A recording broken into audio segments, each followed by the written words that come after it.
Hello and welcome to Ginger Prime Gaming. My name is Brian and today we're diving into the things that you might not know about Phantasy Star Online 2. Now while this guide is targeted at new players, please feel free to share any tips that you might have for new players in the comments below. Now this guide is also going to focus in on parties, inventory management, auto pickup, questing, titles, and so much more. If you're looking for more guides, we hope that you check out our PSO2 playlist here on the channel. And if you're also looking for more Phantasy Star Online 2 content, I'd like to make a recommendation for my friend Azlura's channel. With over 7 years of experience in Phantasy Star Online 2, I don't think you're going to find a better resource for this game than that. But if you do, be sure to share them with me as well. Now after this video, if you found it helpful and you feel like I've earned your subscription, I hope that you do hit that subscribe button, that like button, and share this channel out with others. But let's go ahead and just dive into the guide. First, I want to say, if you are in any other area besides North America, good news, the game is not region locked. So if you're in Europe, you'll be able to play with the North American market. Now, no word on an official translation if your language is other than English or Japanese, but we'll be sure to keep you updated on the channel as information rolls out. Now, I first want to start off with talking about parties. The reason why you want to team up with other players and hopefully make friends in this game is because you're going to not only get just the camaraderie, but you're also going to get experience. Basically, a tri-boost buff is going to be applied to you and your party. With up to 4 people in a party, you can get a 40% tri-boost buff. That's buff to the Metza, which is the in-game currency, buff to your experience, and buff to the drop rates. Now, while you have access to a lot of controls within your main menu by either hitting start or the home key on the keyboard, I'm going to direct you right now to the quick menu in which that you can easily team up and do party commands from here. Now, if you're checking out the quick menu for the first time, you can easily hit the right trigger and you can filter down onto different forms of kind of quick menus to easily make it a little bit more manageable. Now, I kind of focus in on communication, so we'll cover more of the quick menu here later in this guide. So within the quick menu, I want to first direct your attention to party commands. This is where you can easily just auto-reject party invites if so desired, but going under party settings, here is where you can set your defaults in which, that, especially when you go to kick off missions, you can just make it easy and available. So you can put in a name, your comment, your play style, you can set a password if you want to set so, you can put in level restrictions, set it to friends only, and more. This is really helpful, especially because if you do this over and over again, you might as well just make it simple and easy to use. Now, while playing on the Xbox or the PC, you're going to have the ability to use voice chat and text chat.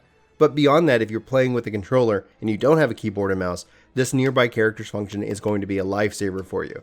This is going to allow you to see all nearby characters within your current block. I'll go into the blocks here in just a second, but this is going to allow you to select them, be able to send them whispers, invite them to parties, and more. So when you can look at what block they're in, this is what it's over here on the right hand side. You can see right now I'm in B28 Ultra Hard.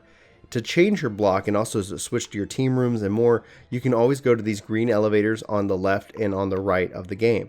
Going in here, you can say move blocks, and here is where you can see where everybody's playing in the different blocks. And different blocks kind of almost form different cultures, so you can kind of, we'll see how that plays out in North America. If you're playing on Japanese, I'd recommend avoiding maybe block 7. There is essentially a culture that is formed around that block. And you can see here, you also have the ability to move to your room, move to your team room, go to a shared ship battle lobby, and go to a shared ship challenge lobby as well. So kind of play around with that. I wanted to bring that to your attention in case you weren't aware of it. Now finally, as it relates to parties, the reason why you want to make friends in this game is because you also have the ability to play with them, even when they're not online. Now what's important about this is obviously these AI characters are not going to be as, I guess, meaningful or as good as a real life player of your friends, but they do provide a way that you can team up with the people that you like to play with and obviously see that you can earn fun credit, which is a currency in the game that you can use to buy and purchase other things within the game for free. It's actually a really cool system that they have because you can play this game completely for free without ever needing to purchase any kind of additional feature or more. Usually it ends up being boiled down to the convenience. But you can see here I've now formed a party of 4 people, myself included, with 3 of my friends who are not currently online. Obviously if they were online, I'd like to team up with them and more, but this just kind of gives a sense of depth to the game itself that I really appreciate. Also, as a pro tip, before you go on to missions, if you got the Metza, please be sure to either increase your attack, your defense, or your HP. Now, you'll see premium drinks. These are things that are only available to subscribers who support the game financially as a part of the premium subscription, which is completely optional. But if nothing else, just go ahead and make a drink before you jump into the pool and get ready to crush some monsters' heads. Now, while you're busy just like pounding on monsters, you're going to be getting a lot of loot in this game. So let's go and talk about our inventory management, because that's going to be key. I'm going to start you over here under the options menu. This is going to be under basic settings, under game functions. You're going to be able to do a lot of things, and this is really cool. I'm really glad somebody who, when I was first starting out, I was like, oh my gosh, there's so much loot, what am I going to do? I would easily recommend automatically picks up any Metza. Turn this to enable. This means that you're just going to have to run over it. You're not going to have to hit the pickup button, which ends up, it can be fun, try it out, see what works for you. But ultimately, I think it's just going to be a little bit more comfortable, because you're going to see this drop a lot. And that means you're going to auto pick it up. And being that it's not going to fill up your inventory, that's huge. You can also have it automatically pick up weapons. You have a couple of options here. You can see here disabled or 13 star and higher. You can automatically pick up units, 12 units or higher, or disable. You can automatically pick up material items, enable, disable, and you can automatically pick up other items, enable, and disable.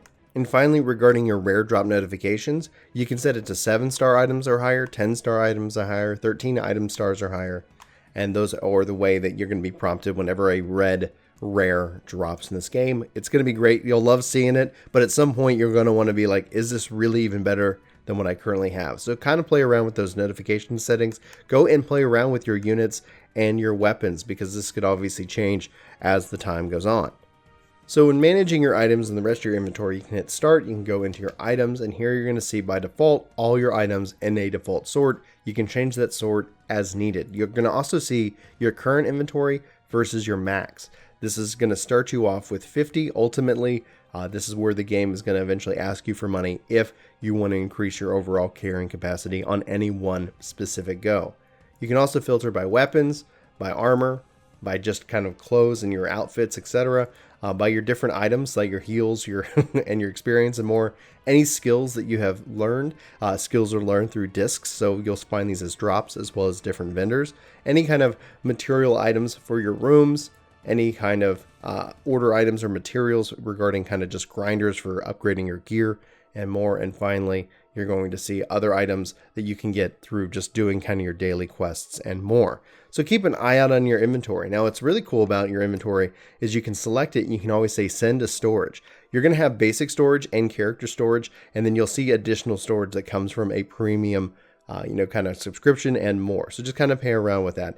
You get 200 items right now for your basic storage, and you get 300 items for your character storage. So just manage that. If you're ever feeling like you're strapped, you can at least in the field send stuff to your storage, and thus you're not going to end up kind of hurting where you're like, oh my gosh, what should I take? I've got so many really good drops. And being that the game is going to feed you a lot of drops, just kind of play around with that auto pickup so you don't find yourself just picking up trash and then not actually getting that weapon or that piece of gear that you're looking for. So as far as content is concerned, this is where any gamer might be saying, well, what should I be doing, Brian? The game is going to give you a lot of things to do. Pressing start, going over to your kind of your quest section, you're going to see ARC mission, your client orders, and more. Let's focus in on your ARCs missions. Here you can see your main missions, in which the things that are assigned to you that you want to go and clear. Now you can easily select those, and you can see that it's going to put a tracker up and allow you to kind of follow through and go find those things. Namely, this is going to help do a lot of the training, teach you and introduce you to a lot of the concepts of the games. So pay attention of the main missions. You'll also see daily missions, and in which I would probably focus in on what's going to give you all or as much XP as possible. You can see right here, 80k, 80k, 40, and then if you complete all your daily missions, 160k experience for me right here today. So that's really important. You can also see weekly missions, in which things that you want to track and see your overall progress with that. Obviously, you've got a lot of work to do, and there's going to be a lot of things to do. And then you have limited time missions as well. So you can go into the individual items and say when they are complete to receive them, or you can always receive all of your rewards from this little menu drop down right there, and you can say yes, and then boom, you can see I get the experience and the items that I have completed. So, and then it's going to give you a summary of that. So I got some cobalt medals, a Ramal trigger, and then I've got 50,000 experience and 10,000 metza. All right, let's go ahead and take a moment and talk about titles. Titles offer bonuses, rewards, and buffs. There's all kinds of things here. And you can see your various titles that you've unlocked from the title counter assistant here in the ship. So pay attention, this is up near the front of the ship next to the quest counter. So you can see bearer sparkles, which I have currently equipped. You can see different free field, etc. Now over on the right hand side, you can see here that it's got like, hey, this has got a reward with it. It's got a 1,000 fun ticket. So if I go ahead and say, yes, I'm going to collect that reward, you can see that I have now got that reward received. And so you go and collect your titles and then you can equip them. Some titles offer just a standard buff and some of these offer various different rewards that you can just grab and more. So there I just got a nice weapon, etc. So pay attention over here to the titles and the rewards that they're going to give you because that's very important. And right now I've got the bearer sparkles. How does this all get set? Well, you can do that under the start menu and then go under your title and arcs card menu right here. So under title list, you'll see the different titles that you have, the rewards that come by attaching that title to your player. You can hit RB or you can kind of tab over into many different titles that you have, and it's going to say, hey, there's some titles that you have yet to unlock. So, and it's going to give you the prerequisite of how to do that. So it kind of gives you not just a piece of content, but it also can give you a goal to chase after, especially for these different titles and as you unlock them. So anyway, I just kind of wanted to point that out because sometimes it's like, it's easily forgotten about, and you could end up just getting additional experience. You could end up just getting additional rewards that are going to overall make your enjoyment of this game hopefully more fun, and that's why I wanted to point it out to you today. Now, under your ARCs card, you have a couple of bits of information. You can put in information. I wouldn't recommend sharing your birthday, quote unquote, online. Just be safe and careful on that. You can also put a comment, and you can also put in a symbol art for your character as well. And honestly, symbol arts are really cool. They're just kind of a piece of the whole overall chat function. So let's just go ahead and explore those under my quick menu here and then under symbol arts. You can select and you can get symbol arts from the different ships. As people post them, you can find them, you can grab them. You can see here I've got Zoidberg Jesus. I can go ahead and set display, and it's going to display over my head right there here in the ship that I'm in for others to see and witness. So you can go about collecting these. These are set up to where you can actually create your own custom ones. And we'll probably dive into that in a later video just because it's it's just really cool. And that's why you have to be careful as an online game. There might be cultures around what is displayed. And so I'm not going to go into it here, but let's just say it can get very adult. Okay, so now that we've talked about symbol arts, we've talked about the titles, I want to kind of spend a little time on your quick menu, kind of giving you tips about everything you have here. So perform lobby action, this is where you can do various emotes. So this is a nice easy way to do this. Now, if you don't want to do this under the the main one, you can pull up your chat by just hitting enter, and you're going to have your perform lobby actions listed right here, and you can end up tapping it in with additional text. If I just put a couple H's there, now you can see I'm doing an emote and talking at the same time. So that's your lobby actions. Those can also be those can be gathered and purchased. So let me find one that I just got here, Photon Share. So we ended up getting some items and we're able to purchase this. So they're not all going to be included at day one. There's going to be quests and things that you can do to unlock some really cool different Photon performance arts for the lobby itself. And yeah, I really like my my little blue floating chair here, especially with the bounce. But I just want to highlight that because I love it.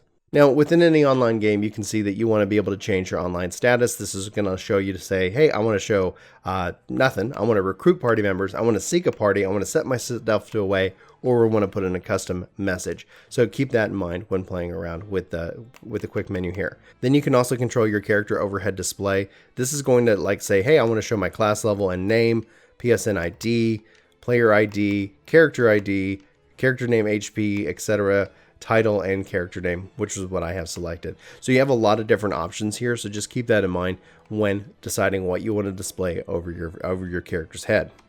All right, so we talked about voice chat, we also talked about text chat, but I wanted to give you guys a couple examples of what all of this means. This is going to change your balloon. So let's say if I wanted to say emphasize, I can now type in a couple of letters and boom. You can see how it's going to play out with the text chat itself. You can also set it to where you have continuous input so that when hitting enter, it's not going to return you back to the main game. So if I just do as an example here, these people are going to think I'm crazy because I'm just tapping it in. I can sit here and say, I'm going to do a positive blush. And it's going to add like kind of an emote to my text. You can also say, I want to see my picture. I'm going to be angry. I'm going to say from an angle. Grr. And it's going to display like this right up here. This is such a powerful game. And we already covered our lobby actions, aka our emotes. But then you can also do chatting with symbol arts as well. So just keep that in mind. There's an easy way to get around to it. Good old Zoidberg Jesus. best boy right there. So I wanted to highlight that. Hopefully that's going to help give you some tips and tricks. You can always change the chat channel to nearby, to party, to team, to whisper, to group. You can see this. Sorry, that was just too funny. And so pay attention to your different chat channels, your different room channels, your display logs, and more. So play around with that. You can always jump into your customize for your chat settings from the chat menu. And this is where you can do shortcut words, your auto words. This is a really cool tool if you guys want to be able to have your character automatically say things as things go along. Just keep in mind, some people might not like that. Some people do. I personally really enjoy seeing hopefully clever things that kind of tell a little bit more about the character that people are playing. Anyway, I hope you found this educational. Hopefully you learned something in this video. And like I said, if there's other things that you think would be very good or useful for new players, be sure to leave them in the comments below so that we can all help each other out. I'm so excited for more people to be able to experience this game, and I can't wait to hear about your experiences with Phantasy Star Online too. But anyway, for Ginger Prime, my name is Brian. Thanks so much for watching this video. I hope you have an amazing day, and I look forward to talking to you soon. Take care.